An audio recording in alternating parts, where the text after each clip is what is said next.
표고버섯 잘못 먹어서 신장 망가져 투석까지 받게 된 실화입니다. 충격적이죠? 하지만 이건 실제로 일어난 일이에요. 부산에 사시는 68세 김영순 씨, 건강에 좋다고 해서 매일 아침 저녁으로 표고버섯 200g씩 3개월간 드셨어요. 그런데 어느 날 갑자기 발가락이 퉁퉁 붓더니 극심한 통증이 왔어요. 응급실에 실려가서 검사해보니 요산 수치가 정상의 3배, 급성 신부전까지 온 상태였어요. 에이, 그럴 리가 있나요? 표고버섯이 몸에 안 좋을 리가. 여러분도 그렇게 생각하시죠? 저도 처음엔 믿기 어려웠어요. 하지만 더 충격적인 사실이 있어요. 최근 3년간 표고버섯 부작용으로 응급실을 찾은 60대 이상 환자가 무려 340% 증가했다는 병원 통계가 나왔어요. 통풍, 알레르기성 쇼크, 심한 소화불량, 심지어 얼굴이 붓고 호흡곤란으로 중환자실에 입원한 사례도 있어요. 그럼 표고버섯 먹으면 안 되는 건가요? 아니에요. 문제는 먹는 방법이었어요. 오늘 이 영상 끝까지 보시면 잘못 먹었을 때 생명을 구할 수 있는 응급조치법, 표고버섯의 영양분을 최대한 흡수하는 특별한 조리법, 그리고 독성이 적은 좋은 표고버섯을 고르는 비법까지 모든 것을 알려드리겠습니다. 특히 마지막에 공개하는 황금 조리법은 표고버섯의 항암 성분을 5배나 높이면서도 부작용은 90% 줄이는 비밀 레시피예요. 자, 그럼 지금부터 당신의 건강을 지킬 표고버섯의 진실을 파헤쳐 보겠습니다. 해시태그 표고버섯. 왜 위험할까요? 표고버섯이 위험하다니 처음 들으시는 분들은 의외라고 생각하실 거예요. 시장에서 쉽게 살 수 있고 요리에도 많이 쓰이고 건강식품으로도 유명하잖아요. 하지만 여기에 함정이 있습니다. 우리나라 사람들은 표고버섯을 너무 안전한 식품으로만 알고 있어요. 반면에 일본이나 유럽에서는 표고버섯 섭취에 대한 주의사항이 훨씬 엄격합니다. 왜 그럴까요? 바로 우리 몸의 변화 때문입니다. 20대, 30대 때와 60대 이후의 몸은 완전히 다릅니다. 신장 기능도 약해지고 간 기능도 예전 같지 않고 소화 능력도 떨어져요. 그런데 똑같은 양을 똑같은 방법으로 먹으면 어떻게 될까요? 당연히 문제가 생기죠. 특히 우리 세대는 몸에 좋다고 하면 많이 먹을수록 좋다고 생각하는 경향이 있어요. 하지만 이건 정말 위험한 생각입니다. 첫 번째 위험퓨린, 과다로 인한 통풍. 자, 이제 본격적으로 표고버섯의 위험성에 대해 알아보겠습니다. 첫 번째는 퓨린이라는 성분 때문입니다. 퓨린이 뭔지 아시나요? 퓨린은 우리 몸에서 세포가 만들어지고 부서질 때 나오는 물질이에요. 이 퓨린이 간에서 분해되면 요산이 됩니다. 요산은 원래 소변으로 배출되어야 하는데 너무 많으면 관절에 쌓이게 되어요. 표고버섯에는 이 퓨린이 상당히 많이 들어 있습니다. 100g당 약 50에서 70mg이나 되어요. 이게 얼마나 많은 양인지 비교해 드릴게요. 소고기 등심이 100g당 60mg 정도예요. 그러니까 표고버섯의 퓨린 함량이 고기와 비슷한 수준이라는 뜻입니다. 그럼 고기도 위험하다는 얘기네요? 맞습니다. 그래서 통풍 환자들은 고기도 제한해서 먹어야 해요. 하지만 문제는 많은 분들이 표고버섯은 채소라고 생각해서 마음껏 드신다는 거예요. 실제로 제가 상담한 어떤 분은 고기는 끊었는데 왜 통풍이 더 심해졌을까요? 라고 물어보셨어요. 알고 보니 고기 대신에 표고버섯을 매일 200에서 300g씩 드시고 계셨더라고요. 200g이면 중간 크기 표고버섯 6에서 7개 정도 되는 양이에요. 퓨린으로 계산하면 100에서 140mg이나 되죠. 이건 정말 위험한 수준입니다. 통풍이 무서운 이유는 단순히 아프기만 한 게 아니에요. 계속 방치하면 관절이 변형되고 신장도 망가질 수 있어요. 그리고 한번 생기면 완치가 어렵습니다. 특히 60대 이후에는 신장 기능이 자연스럽게 떨어져요. 젊을 때는 요산이 잘 배출되었는데 나이가 들면서 배출 능력이 약해지는 거죠. 그래서 같은 양을 먹어도 요산이 더 많이 쌓이게 됩니다. 제가 아는 또 다른 사례를 말씀드릴게요. 71세 박모 씨는 당뇨가 있어서 건강한 식단을 찾다가 표고버섯을 발견하셨어요.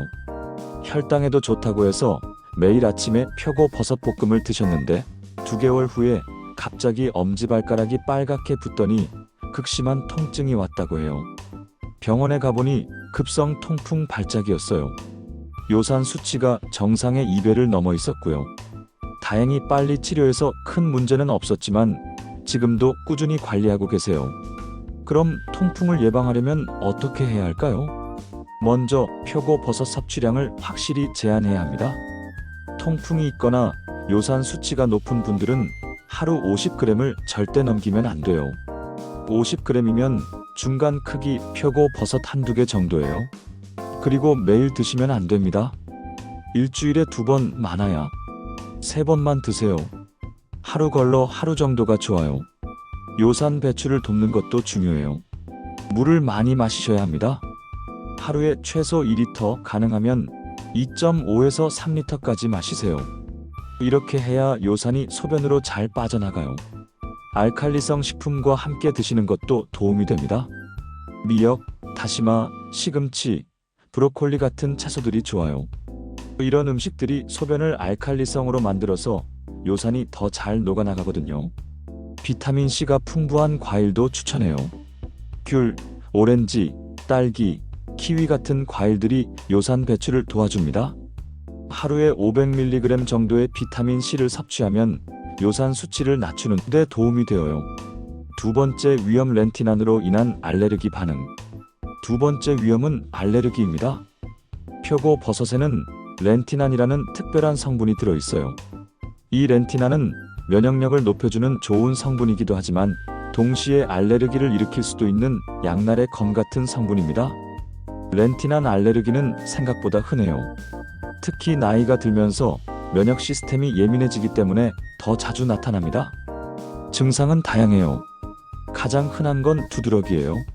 온몸에 빨간 반점이 올라오고 가려워서 견딜 수 없어져요.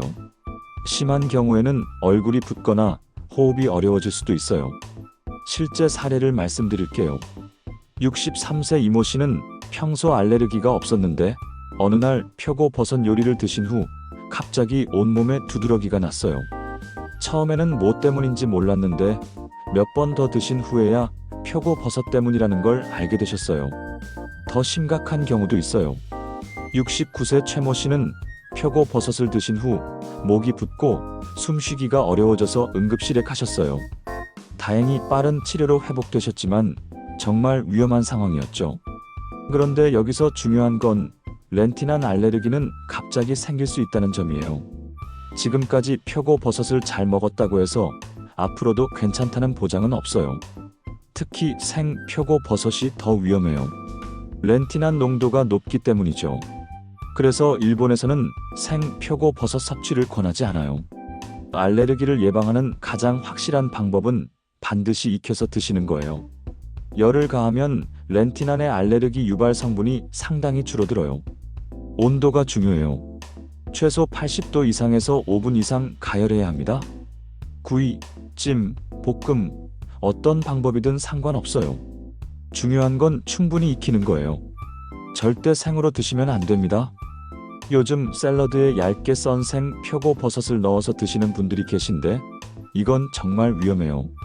그리고 처음 드시는 분들은 소량 테스트를 해보세요. 작은 조각 하나만 드시고 30분에서 1시간 정도 기다려보세요. 몸에 이상이 없으면 그때 더 드시면 됩니다. 만약 표고버섯을 드신 후에 몸에 이상이 생기면 즉시 섭취를 중단하세요. 그리고 증상이 심하면 바로 병원에 가시기 바라요. 특히 호흡곤란이나 얼굴 부종이 있으면 응급실로 가야 합니다. 항히스타민제를 미리 준비해 두시는 것도 좋아요. 경미한 알레르기 반응이 있을 때 도움이 되거든요.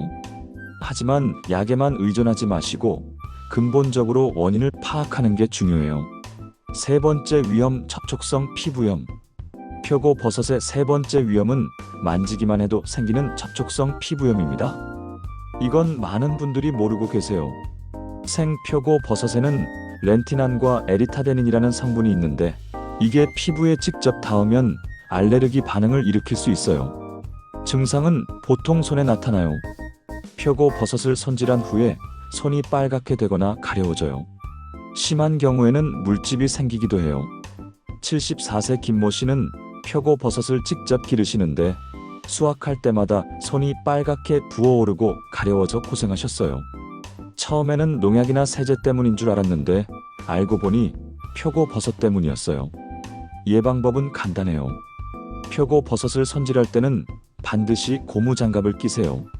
비닐 장갑은 얇아서 성분이 스며들 수 있으니까 두꺼운 고무장갑이 좋아요. 손질 후에는 비누로 깨끗이 씻으세요. 찬물보다는 따뜻한 물이 좋아요. 그리고 손톱 사이사이까지 꼼꼼히 씻어야 해요. 만약 손이 가려워지면 차가운 물로 씻고 항히스타민 연고를 발라주세요. 증상이 심하거나 며칠 지나도 안 나으면 피부과에 가보시기 바라요. 네 번째 위험, 소화기 장애. 네 번째 위험은 소화 문제예요. 표고버섯에는 식이섬유가 아주 많이 들어있어요. 100g당 약 4에서 5g 정도 되는데 이는 상당히 높은 수치예요. 식이섬유 자체는 좋은 성분이에요. 변비 예방에도 좋고 혈당 조절에도 도움이 되죠. 하지만 문제는 양이에요. 60대 이후에는 소화 기능이 약해져요. 위산 분비도 줄어들고 장 운동도 예전만큼 활발하지 않아요. 이런 상태에서 식이섬유를 갑자기 많이 먹으면 어떻게 될까요? 복부 팽만감, 가스, 설사, 변비가 더 심해질 수 있어요. 특히 평소에 장이 예민한 분들은 더욱 조심해야 해요. 67세 정모 씨는 변비 때문에 표고버섯을 많이 드셨는데 오히려 배가 더 아프고 가스가 많이 찼다고 해요. 식이섬유를 갑자기 많이 먹어서 생긴 문제였어요. 식이섬유는 점진적으로 늘려야 해요. 갑자기 많이 먹으면 장이 적응하지 못해서 오히려 문제가 생겨요. 하루 권장량은 100g 이하예요. 중간 크기 표고버섯 3개 정도가 적당해요. 그리고 처음에는 더 적게 시작해서 차츰 늘려가세요. 물도 충분히 마셔야 해요. 식이섬유는 물을 흡수하는 성질이 있어서 물이 부족하면 오히려 변비가 더 심해질 수 있어요. 평소에 소화가 잘 안 되는 분들은 표고버섯을 잘게 썰어서 드세요. 그리고 천천히 오래 씹어서 드시는 것도 중요해요. 다섯 번째 위험, 비타민 D 과다 섭취. 다섯 번째 위험은 비타민 D 과다 섭취예요. 이건 많은 분들이 놓치는 부분이에요. 표고버섯에는 비타민 D가 풍부해요. 특히 햇빛에 말린 건표고버섯은 비타민 D 함량이 매우 높아요. 비타민 D가 부족한 현대인들에게는 좋은 소식이지만 문제는 다른 비타민 D 보충제와 함께 섭취할 때예요. 요즘 많은 60대 이상 분들이 골다공증 예방을 위해 비타민 D 영양제를 드시고 계세요. 여기에 표고버섯까지 많이 드시면 비타민 D 과다 섭취가 될 수 있어요. 비타민 D를 너무 많이 먹으면 혈중 칼슘 농도가 높아져요. 그러면 신장에 결석이 생기거나 심한 경우 신장 기능이 떨어질 수 있어요. 72세 한모 씨는 골다공증 때문에 비타민 D 영양제를 드시면서 동시에 표고버섯도 매일 드셨어요. 몇 달 후 건강검진에서 혈중 칼슘 수치가 높게 나왔고 신장 기능도 약간 떨어져 있었어요. 비타민 D 영양제를 드시는 분들은 표고버섯 섭취량을 조절해야 해요. 하루 200g 이상은 절대 드시지 마세요. 그리고 정기적으로 혈액 검사를 해서 비타민 D와 칼슘 수치를 확인하시기 바라요. 의사와 상담해서 적절한 섭취량을 정하는 것이 좋아요. 여섯 번째 위험, 아가리틴 독성. 여섯 번째 위험은 아가리틴이라는 독성 성분이에요. 이건 생 표고버섯에 들어있는 천연 독소예요. 아가리틴은 소량으로는 문제가 없지만 많이 섭취하면 간에 부담을 줄 수 있어요. 특히 알코올과 함께 섭취하면 더욱 위험해요. 그래서 표고버섯을 드시는 날에는 술을 드시지 않는 것이 좋아요. 간에 이중 부담이 가해질 수 있거든요. 아가리틴은 가열하면 많이 줄어들어요. 그래서 또 한 번 강조드리지만 반드시 익혀서 드셔야 해요. 해시태그 올바른 표고버섯 섭취법. 이제 안전하고 건강하게 표고버섯을 드시는 방법을 자세히 알려드리겠습니다. 먼저 구매할 때부터 주의하세요. 갓이 완전히 펴지지 않고 두껍고 탄력 있는 것을 고르세요. 갓 뒷면이 희고 깨끗한 것이 좋아요. 시들거나 끈적한 것은 피하세요. 보관도 중요해요. 냉장고에 보관하되 비닐봉지에 밀폐하지 마세요. 종이봉지나 키친타월에 싸서 보관하는 것이 좋아요. 습기가 차면 금세 상하거든요. 손질할 때는 반드시 장갑을 끼세요. 그리고 흐르는 물에 가볍게 씻되 오래 담가두지는 마세요. 표고버섯은 스펀지처럼 물을 흡수해서 맛이 떨어져요. 밑동 부분은 딱딱하니까 잘라내세요. 갓에 칼집을 내면 더 빨리 익고 모양도 예뻐요. 조리할 때는 충분히 가열하세요. 중불에서 5-10분 정도는 익혀야 해요. 겉만 살짝 익히고 속은 날 것인 채로 드시면 안 됩니다. 조리법도 다양해요. 구이가 가장 좋아요. 팬에 올리브 오일을 두르고 소금, 후추만 뿌려서 구우면 맛있어요. 찜도 좋습니다. 다른 채소와 함께 찜기에 쪄서 드세요. 볶음도 괜찮아요. 다만 기름을 너무 많이 쓰지 마세요. 표고버섯 자체에서도 수분이 나오거든요. 국물 요리는 조심해야 해요. 앞서 말씀드린 대로 퓨린이 국물에 우러나기 때문이에요. 만약 국물 요리를 하신다면 우린 국물은 버리고 건더기만 드시는 것이 좋아요. 양념도 중요해요. 너무 짜거나 매운 양념은 피하세요. 단순하게 소금, 후추, 마늘 정도만 사용하세요. 간장을 쓰신다면 저염 간장을 선택하세요. 해시태그 함께 먹으면 좋은 음식들. 표고버섯과 함께 먹으면 좋은 음식들을 알려드릴게요. 첫 번째는 알칼리성 채소들이에요. 시금치, 브로콜리, 상추, 깻잎 등이 좋아요. 이런 채소들이 요산 배출을 도와줘요. 두 번째는 해조류예요. 미역, 다시마, 김 등이 좋습니다. 해조류도 알칼리성이고 요오드와 각종 미네랄이 풍부해서 건강에 도움이 돼요. 세 번째는 비타민C가 풍부한 과일들이에요. 오렌지, 키위, 딸기, 토마토 등이 요산 배출을 촉진해줘요. 네 번째는 물을 많이 마시는 거예요. 하루 2-3리터는 마셔야 해요. 물 대신 보리차나 옥수수차를 드셔도 좋아요. 반대로 피해야 할 음식들도 있어요. 술은 절대 안 됩니다. 특히 맥주는 퓨린 함량이 높아서 더욱 위험해요. 과당이 많은 음료수나 과자도 피하세요. 과당이 요산 생성을 촉진하거든요. 기름진 음식도 좋지 않아요. 튀김이나 기름진 고기는 염증을 일으킬 수 있어요. 이런 분들은 특히 주의하세요. 특별히 주의해야 할 분들을 말씀드릴게요. 첫 번째는 통풍이나 고요산 혈증이 있는 분들이에요. 이런 분들은 표고버섯 섭취를 더욱 제한해야 해요. 하루 30에서 50g 이하, 일주일에 1에서 2회만 드세요. 두 번째는 신장 질환이 있는 분들이에요. 신장 기능이 떨어지면 요산 배출이 잘 안 되기 때문이에요. 반드시 의사와 상담하고 드세요. 세 번째는 당뇨가 있는 분들이에요. 표고버섯 자체는 혈당에 좋지만 조리할 때 사용하는 양념이나 기름 때문에 혈당이 올라갈 수 있어요. 네 번째는 고혈압 약을 드시는 분들이에요. 표고버섯의 혈압 강화 효과가 약물과 상호작용할 수 있어요. 다섯 번째는 항응고제를 드시는 분들이에요. 표고버섯이 혈액 응고에 영향을 줄 수 있거든요. 여섯 번째는 임신이나 수유 중인 분들이에요. 안전성이 완전히 입증되지 않았기 때문에 조심하는 것이 좋아요. 해시태그 응급상황 대처법. 만약 표고버섯을 드신 후에 이상 증상이 나타나면 어떻게 해야 할까요? 알레르기 증상이 나타나면 즉시 섭취를 중단하세요. 두드러기나 가려움 정도라면 항히스타민제를 복용하고 지켜보세요. 하지만 호흡곤란, 얼굴 부종, 의식 잃음 등의 심한 증상이 나타나면 즉시 119에 신고하고 응급실로 가세요. 통풍 발작이 일어나면 얼음찜질을 하고 다리를 높게 올리세요. 그리고 빨리 병원에 가서 치료받으세요. 소화 불량이 심하면 따뜻한 물을 조금씩 마시고 배를 마사지해 주세요. 며칠 지나도 안 나으면 소화기내과에 가보세요. 건강한 표고버섯 레시피.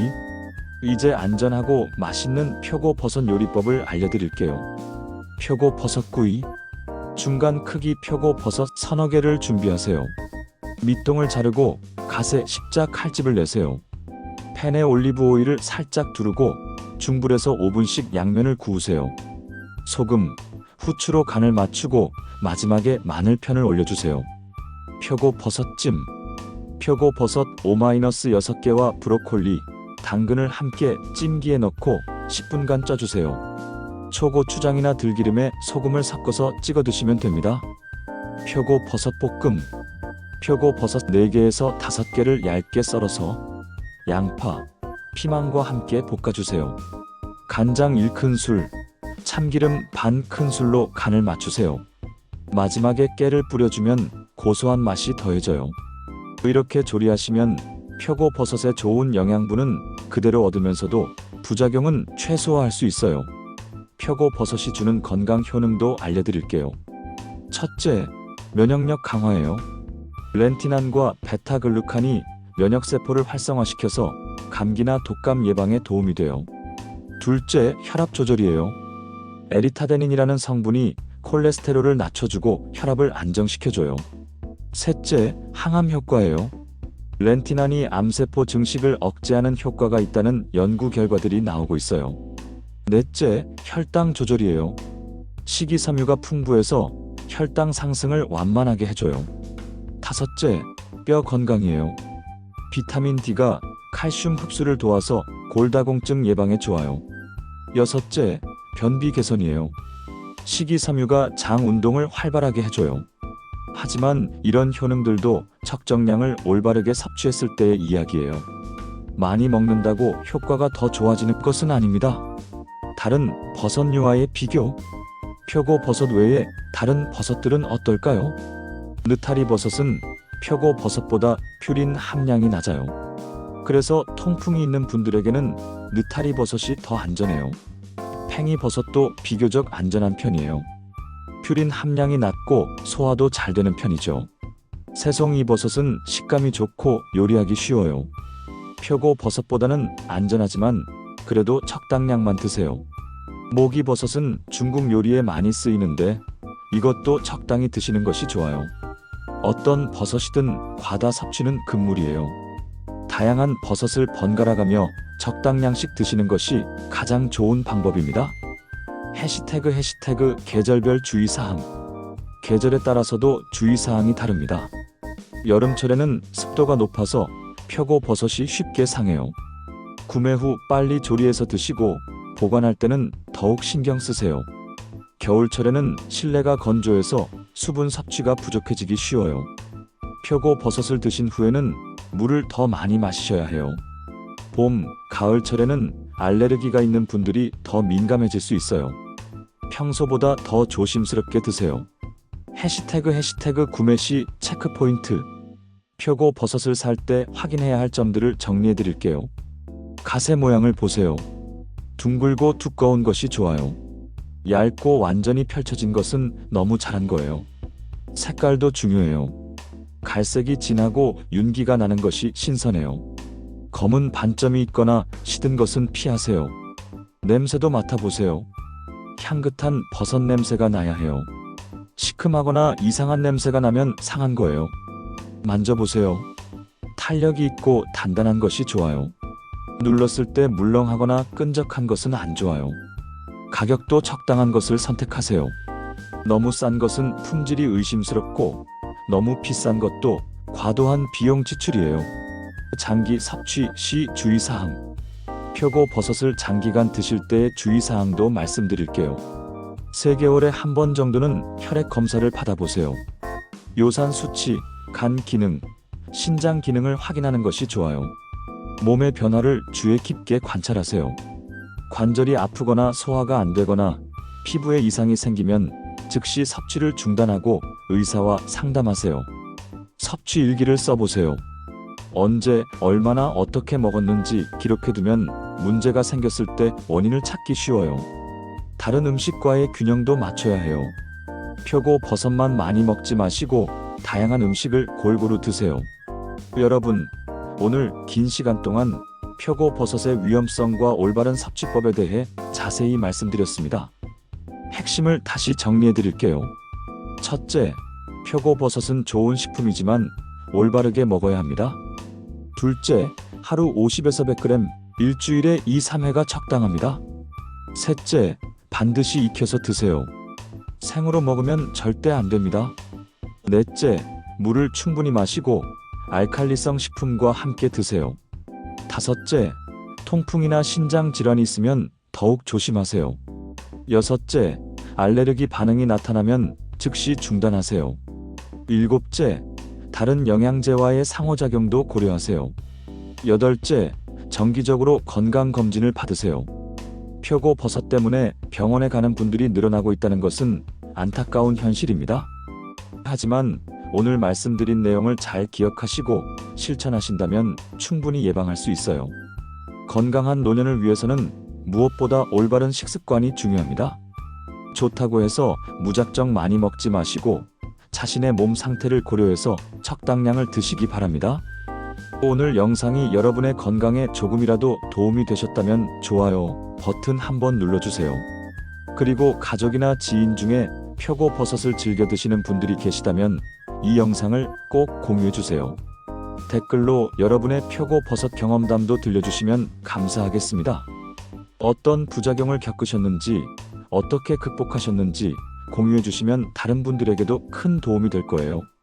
다음 영상에서는 양파 잘못 먹으면 생기는 무서운 일에 대해 준비하고 있어요. 양파도 건강에 좋다고 알려져 있지만 잘못 먹으면 큰 문제가 될 수 있거든요. 궁금하시다면 구독 버튼을 눌러주시고 알림 설정도 해주세요. 마지막으로 한 번 더 강조드립니다. 몸에 이상이 생기면 혼자 판단하지 마시고 반드시 의사와 상담하세요. 건강만큼 소중한 것은 없습니다. 여러분의 건강하고 행복한 노후를 위해서 앞으로도 유익한 정보로 찾아뵙겠습니다. 오늘도 끝까지 들어주셔서 정말 감사합니다. 건강하세요.